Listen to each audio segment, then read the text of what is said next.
How America became a pillar of Armenia's security. The Comprehensive Strategic Partnership, TRIPP and Marco Rubio's visit. Article by Nerses Kopalyan.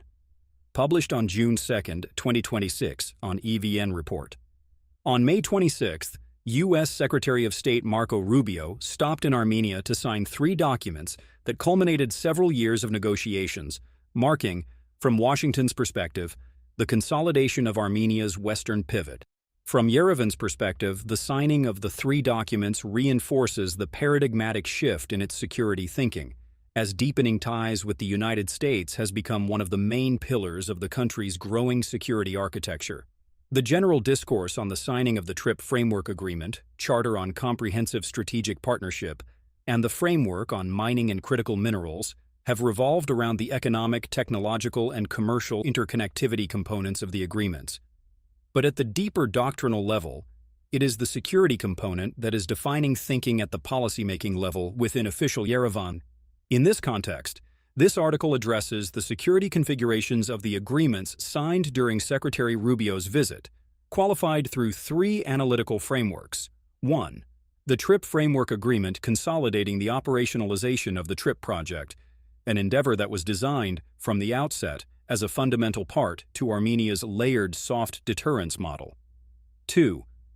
The elevation of U.S. Armenia relations from a strategic partnership to comprehensive strategic partnership, which includes crucial defense and security elements that Armenia has never before had access to. And 3. The implementation of Armenia's mining for security strategy through the signing of the Agreement on Mines, Critical Minerals, and Rare Earths. On August 8, 2025, 3 documents were formalized at the Washington Peace Summit, advancing the full normalization of relations between Armenia and Azerbaijan, initialing the draft peace agreement, and launching TRIPP. The normalization process that defined the Washington Accords was predicated on TRIPP. For Armenia, TRIPP was first and foremost a nascent security arrangement that curtailed Baku's aggressive posturing while mitigating the threat of war or militarized engagements. The TRIPP Framework Agreement signed between Secretary Rubio and Foreign Minister Mirzoyan institutionalized the contours of this emerging security arrangement, as it substantiated a numerous set of factors that have become crucial to Armenia's security. First, the agreement confirms that TRIPP is strictly a U.S. Armenia project, thus negating much of the conspiracy theories and disinformation spread by Kremlin-linked proxies in Armenia and the diaspora that the project has some hidden Turkish hand or is being dictated by Baku's interests. This solidifies the bilateral structure of the project, reinforces Armenia's role and agency, and confirms the scope and depth of U.S. investments, both diplomatically and economically. Second, the agreement categorically and unequivocally confirms Armenia's sovereignty over all TRIPP project areas within sovereign Armenian territory, thus codifying Armenia's full control over the route, the legal framework of its management, and the enforcement of the laws, rules, and regulations as commensurate with Armenia's constitution. Third, it directly stipulates that Armenia has primacy and full authority in all emergency situations that may develop, will exercise full sovereignty and jurisdiction over borders and customs operations, and will have physical presence in all border control facilities. In essence, what the TRIPP Framework Agreement confirms is the successful de-corridorization of TRIPP by the U.S. and Armenia, thus outright negating all and every misinformation on extraterritoriality, Zangazurization, unimpeded Azerbaijani access, or the abdication of Armenia's sovereignty. More so, the agreement reinforces Armenia's sovereignty while giving Yerevan the tools, geopolitical support, and technical capacity to improve and strengthen its border security. On January 14, 2025, Armenia and the United States signed the Strategic Partnership Charter in Washington, which included a robust array of agreements on economic, energy, commercial, institutional reforms, and enhancement of democratic governance. Its security dimension, however, remained relatively limited, focusing largely on military reforms and cybersecurity assistance. The Comprehensive Strategic Partnership Charter signed during Secretary Rubio's visit marked a significant departure from that framework. For the first time, the United States will allow for the sale of U.S.-made defense articles and auxiliary equipment to Armenia through foreign military sales, FMS, with defense articles defined in U.S. legislation as tangible equipment or hardware designed, developed, or modified for military, missile, satellite, or other controlled purposes. In both geopolitical as well as geostrategic terms, Armenia's access to the U.S. arms industry, its ability to purchase American weapons systems and the technology that comes with it, and its inclusion, as a non-NATO partner, into streamlined FMS processes, is an extraordinary enhancement of Armenia's deterrence and power projection potential. While this important component is supplemented by the growing role of the U.S. military within Armenia's security architecture, such as professional military education and training courses, as well as expanding cooperation to increase Armenian interoperability and to strengthen Armenia's defense capabilities. Armenia's access to hard power capabilities remains the defining aspect of the comprehensive strategic partnership. America's growing role in Armenia's security system is further supplemented by three important aspects of the comprehensive charter. First, the U.S. will support Armenia in strengthening and enhancing effective and independent security agencies of Armenia, with the aim of those agencies taking full responsibility for Armenia's borders. This enhancement capacity is specifically directed at one important factor: Armenia's ability to exercise full sovereignty by removing Russian border guards and having the toolkit and capacity to fulfill such responsibilities. In practical terms, the U.S. is investing in border security, institutional capacity building, and the development of agencies responsible for safeguarding Armenia's frontiers. Second, whereas in the initial strategic partnership, the agenda spoke of assisting Armenia in the domain of cybersecurity, the comprehensive charter will address hybrid threats. Considering the breadth and scope of hybrid activities that Armenia is consistently subjected to, this expands the cooperation and support model from cybersecurity support to a more expansive framework. And third, the U.S. will support Armenia's efforts to develop domestic defense industrial capabilities, while initiating cooperation between the U.S. and Armenian defense industries. When coupled with U.S. approval for arms sales to Armenia through FMS, Washington's support for the development of Armenia's defense industry takes on far greater significance. The development of any country's domestic defense industry is predicated on one major factor: access to technology. In essence, it is military technology and science that determines the scope and quality of military defense production. America's decision to not only support Armenia in this endeavor, but to also establish cooperation between America's defense firms and Armenia's is a profoundly important development. At the structural level, this offers Armenia the foundational basis to build and develop strategic autonomy.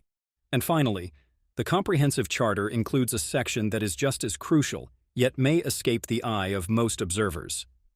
The United States and Armenia intend to devise secure and practical mechanisms of sharing sensitive information. An open secret to most, Armenia has never had nor developed robust intelligence capabilities, and since independence, it has only relied on Russia for any and all intelligence. In more simple terms, Armenia's security capabilities, its scope and depth of risk mitigation, and its access to actionable intelligence have historically been limited at best, with much of the security apparatus being blind to the machinations of its neighbors. The formation of the Foreign Intelligence Service, FIS, has been a game-changer for Armenia in this domain, but intelligence services are only able to enhance capacity by cultivating multiplicity of partners. In this context, and noting the breadth of intelligence capabilities that the U.S. has, sharing of sensitive information is going to be instrumental for Armenia's security and risk mitigation capabilities. The third framework of our analysis examines the Framework for Securing the Supply and Processing of Critical Minerals and Rare Earths, an agreement that, while still in its formative stages, is designed to integrate Armenia into American critical minerals supply chain infrastructure. While most qualify such arrangements as being generally economic, with constituent geopolitical components, for Armenia, however, this arrangement is part of its Mining for Security strategy that was developed in 2023. At its core, the concept of mining for security entails the conceptualization of mines and critical minerals as more than economic resources, positioning them as strategic assets integral to the country's security architecture. The overarching research on the subject matter and the range of case studies available on countries that utilize similar policies produce four underlying findings. First, small states that utilize some iteration of resource extraction for security make themselves not only more relevant to economically powerful countries, but also become actors that are able to punch above their weight. Second, diversification of access increases stakeholders, as extraction fields or mines are strategically contracted with powerful or multiple sets of countries, thus making such small states relevant to numerous large or economically powerful countries. Third, small states that attract numerous international or transnational corporations also, by extension, enhance relations with the parent countries of those corporations, thus aligning the security of a small state with the economic interests of larger actors. And fourth, mining for security serves as a tacit yet powerful deterrent. For states that have multitudes of international investors, especially in its natural resource sector, are exponentially less likely to be attacked. Mining for security, in this context, offers Armenia a much-needed opportunity to utilize its mineral industry as a security and geostrategic instrument, which can allow for not only diversification of investments into the country, but also the diversification of its security toolkit. A cursory review of Armenia mineral reserves, an important consideration underlying the framework agreement, reveals immense potential that has never been tapped. Copper has been extracted from the mines in Alaverdi from the 1770s, while base metals in Kapan have been extracted from the 1840s.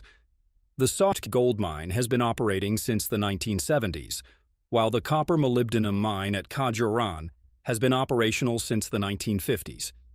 As one indicator of this potential, Armenia produced approximately 3% of the world's annual molybdenum concentrate output in the 1950s. Today, Armenia's mining sector produces copper, molybdenum, iron, lead, zinc, gold, silver, and antimony. The country also possesses significant reserves of rare metals in gold polymetallic, copper molybdenum, and copper pyrite deposits. Beyond these resources, Armenia also possesses a wide range of industrial metals, such as basalt, limestone, granite, diatomite, perlite, and gypsum. Collectively, there are more than 670 registered mines of minerals, including 30 metalliferous mines, small to medium size, with over 110 deposits having been newly discovered. These inclusively are not simply mining or economic data, but rather should be qualified as data that is to be strategically utilized for enhancing Armenia's security architecture. It is within this context that the signed framework between the U.S. and Armenia becomes integral to Armenia's layered deterrence model, as mining for security and American vested interests produce multi-layered effects upon the country's security system. The framework specifically states that both countries intend to support the supply of raw and processed critical minerals crucial to the commercial and defense industries of both countries, clearly indicating the security component of the arrangement as well as aligning with the chapter in the Comprehensive Strategic Partnership Agenda on U.S. Armenia cooperation in developing Armenia's domestic defense industry. Further, the integration of Armenia into critical mineral supply chains is tied to TRIPP, for the route will play a supporting role in the transit of critical minerals from South Caucasus and Central Asia. At the geostrategic level, the framework offers Armenia three important instrumental gains. First, the United States will support in mobilizing private sector support, including capital and operational expenditures via guarantees, loans, equity investments, while facilitating the provision of potentially significant financing to projects expected to generate end products for delivery to buyers in the United States and the Republic of Armenia. Second, the U.S. will support Armenia in developing new mechanisms to strengthen critical minerals and rare earth supply chains, while facilitating technology transfer to entities of the Republic of Armenia to modernize extraction and processing efficiency.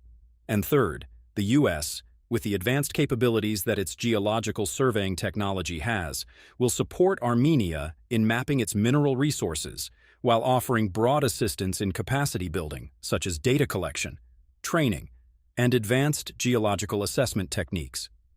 Collectively, American capital will play an instrumental role in financing the scope of projects, offering advanced geological mapping, and helping Armenia develop structural resiliency by being integrated into the critical mineral supply chain systems.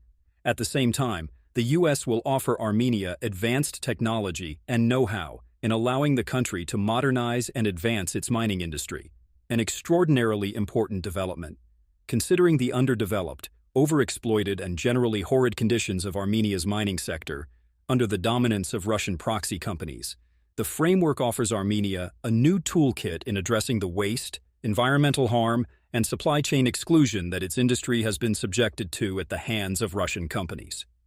In its totality, Secretary Rubio's visit to Armenia was significant not simply because the most powerful and relevant foreign policy chief in the world visited Yerevan, but because of the strategic significance of the agreements that were signed.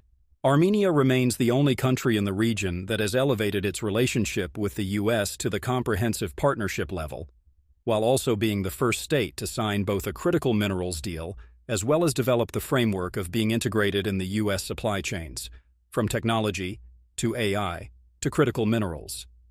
Just as crucially, the Rubio visit highlighted the developing contours of Armenia's security architecture, as Armenia's access to American weapons, as well as U.S. support for the development of Armenia's military-industrial complex, speak volumes of the growing importance of Armenia's security to the transatlantic system. And in the confluence of these developments, Armenia, who has traditionally been viewed as a resource-poor country that has nothing to offer the world except its potential human capital, is now being positioned to be an important regional actor in the resource extraction domain. Between mining for security, economic integration, and growing access to hard power capabilities, the Rubio visit to Armenia was not simply a 2-hour detour, but rather a strategically designed engagement that demonstrated the importance of Armenia's security architecture to its American partners.